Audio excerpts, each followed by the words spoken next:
38 साल पुराना जौहरी मुआहदा अब खत्म होने को है और अमेरिका और रूस एक नई जंग के दहाने पर खड़े हो चुके हैं।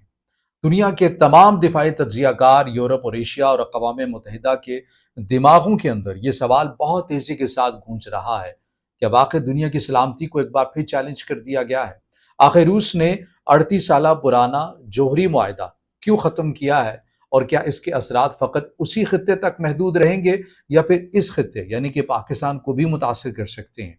आज के इस व्लॉग में तमाम डिटेल्स जानने की कोशिश करेंगे, मगर उससे पहले आपसे दरख्वास्त के वीडियो को लाइक और चैनल को सब्सक्राइब जरूर कीजिएगा। तो मामला कुछ यूँ है कि एक वक्त ऐसा आ चुका था कि अमेरिका और उस वक्त की जो दूसरी बड़ी कुव्वत सोवियत यूनियन बहुत तेजी के साथ सरजंग में एक दूसरे के साथ इतनी आगे बढ़ चुकी थी कि कहा यह जा रहा था या फिर खदशा ये मौजूद था कि ये दोनों कुव्वतें एक दूसरे के अगेंस्ट जौहरी टेक्नोलॉजी का इस्तेमाल कर सकते हैं। लेकिन ये ऐसा न करें, इन्हें पाबंद करने के लिए एक मुआहदा किया गया था। 1987 के अंदर ये मुआहदा किया गया था और ये मुआहदा था क्या, उसकी जो डिटेल्स हैं वो अब मैं आपके सामने रखूं कि ये intermediate range nuclear force treaty यानी जिसे INF का नाम भी दिया गया, ये 1987 के अंदर मुआहदा किया गया था। इस मुआहदे के अंदर होना क्या था, इसकी मेन शिक क्या थी? इसकी मेन शिक ये थी कि दोनों फ्रीकैन क्रूज मिसाइल और बैलिस्टिक मिसाइल जो है बिलखसूस उनकी बनाने का सिलसिला या एक दूसरे के अगेंस्ट इस्तेमाल करने का जो सिलसिला है इसको ख़त्म कर देंगे। ये मिसाइल जिनकी रेंज 500 या फिर 5,500 के दरमियान थी, 5,500 किलोमीटर की बात करूँ, इनके दरमियान थी। ऐसे जो बैलिस्टिक मिसाइल होंगे, क्रूज मिसाइल होंगे, इन्हें ये तल्फ कर दिया जाएगा। और फिर ये हुआ भी यही कि जब ये दोनों अफ्रीकैन की जानिब से मुआहदे के ऊपर दस्तखत किया गए और उसके बाद दोनों साइडों ने उनके पास अगर बैलिस्टिक और क्रूज मिसाइल इन रेंज के थे, उनकी जानिब से तल्फ कर दिए गए, दोनों की जानिब से तल्फ कर दिए गए। ये अमेरिका के सदर उस वक्त के जो कि उनका नाम था रोनाल्ड रेगन और सोवियत यूनियन सदर मिखाइल गोर्बाचोव थे, उनके दरमियान ये एग्रीमेंट जो है ये मौजूद था। लेकिन अब क्या हुआ है? अब ये हुआ है कि इस 38 साल गुजर जाने के बाद अब रशिया की जानिब से ये ऐलान किया गया है कि हम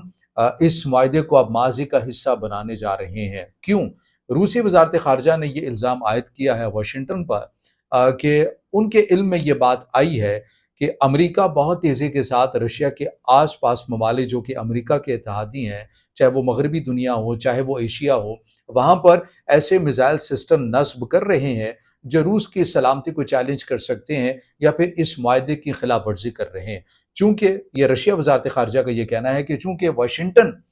इस मुआहदे की खिलाफ वर्जी कर रहा है, तो लिहाजा अब हम भी इस मुआहदे की पाबंदी नहीं करेंगे और अब हम ऐसे जो मिसाइल हैं जो हमने इस मुआहदे के तहत नहीं बनाए थे या फिर उन्हें तल्फ कर दिया था, अब दोबारा से उनको बनाने का सिलसिला शुरू कर देंगे। और ये इंतहाई ऐसी तशवीशनाक बात है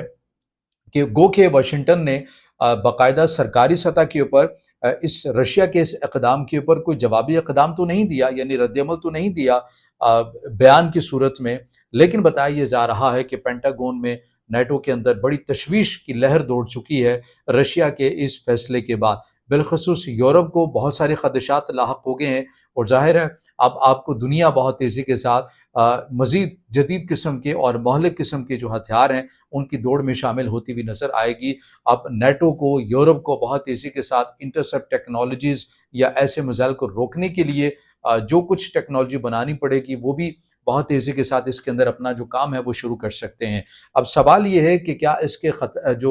ख़तरात हैं वो उसी खित्ते तक महदूद रहेंगे या फिर पाकिस्तान भी इसके अंदर मुतासिर हो सकता है? यकीनन पाकिस्तान भी मुतासिर हो सकता है। वो कैसे मुतासिर हो सकता है? वो कुछ इस तरह से मुतासिर हो सकता है कि आपको ये बात याद रखनी चाहिए कि पाकिस्तान का जो जौहरी प्रोग्राम है वो भारत के तनाजुर में है और भारत का जो जौहरी प्रोग्राम है वो पाकिस्तान के तनाजुर में है। और आपको फिर ये भी मालूम होना चाहिए कि बड़ी खामोशी के साथ अमेरिका, भारत और इसराइल ऐसे मिसाइल टेक्नोलॉजी के ऊपर मज़ीद काम भी कर सकते हैं और मुमकिन है, मुमकिन तौर के ऊपर ये कहा जा सकता है कि वो काम कर भी रहे हों। और पाकिस्तान चूँकि वो अपनी सलामती और बका का मसला इस चीज़ को लेगा, तो लिहाजा पाकिस्तान भी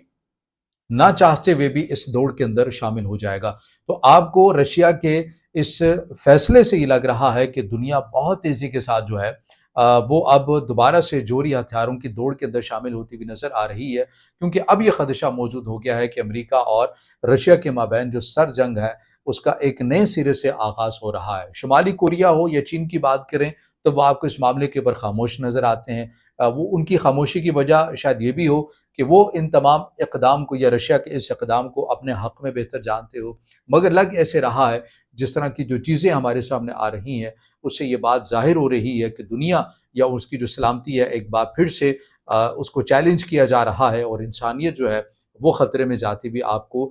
نظر آتی ہے۔ اگر اس سے جڑا کوئی سوال ہے تو یقیناً آپ کمنٹس کی صورت میں ضرور دیجیے گا، یا ایسی جو خبریں ہیں اگر آپ چاہتے ہیں کہ بر وقت آپ تک پہنچے تو ضرور پھر ہمارے چینل کو بھی سبسکرائب کیجیے گا، ویڈیو کو لائک بھی کیجیے گا اور اپنے دوستوں تک شیئر بھی کیجیے گا۔